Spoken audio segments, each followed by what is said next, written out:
اللہ کا نام بڑا مزیدار ہے۔ اللہ کا نام لینے سے پہلے ہمیں یہ سوچنا چاہیے کہ میں اپنی اس گندی اور بے قیمت زبان سے کتنی بڑی ذات کا نام لے رہا ہوں۔ وہ کون ہے جس کا نام لینے لگا ہوں؟ وہ زمین آسمان کا بادشاہ ہے، مشرق اور مغرب کا مالک ہے۔ وہ ہے کہ سارے بادشاہوں کی گردنیں جس کے قبضے میں ہیں۔ وہ ہے سارے سمندر جس کے قبضے میں ہیں، ساری ہوائیں فضائیں جس کے قبضے میں ہیں۔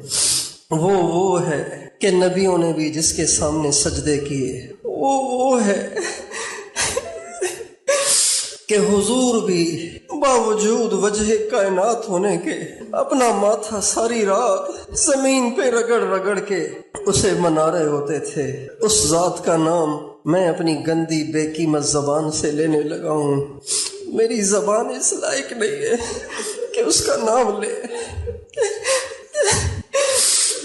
اے کاش دنیا کی کسی منڈی میں پاک زبانیں بک رہی ہوتی تو میں اس کا نام لینے کے لیے اپنا سب کچھ بیچ کر بھی ایسی پاک زبان لے آتا جو اس کا نام لینے کے لائق ہوتی، لیکن یہ ممکن نہیں ہے اور اس کا نام لینا میری مجبوری ہے۔ اس کا نام لینا میری مجبوری ہے۔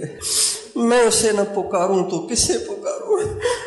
ایک وہی تو ہے جو سب کی سنتا ہے، ایک وہی تو ہے جو ہر وقت سنتا ہے، ایک وہی تو ہے جو کبھی بھی یوں نہیں کہتا ابھی ٹائم نہیں ہے بعد میں آ جانا۔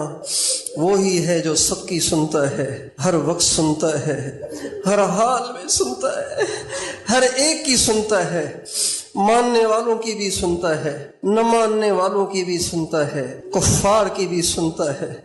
اس لیے اس کا نام اس کی محبت میں ڈوب کر لیں، اس کی عظمت کے استحضار سے لیں اور اپنے دل کے اندر اس کی محبت کو اتارنے کی نیت سے اس کا نام لیں۔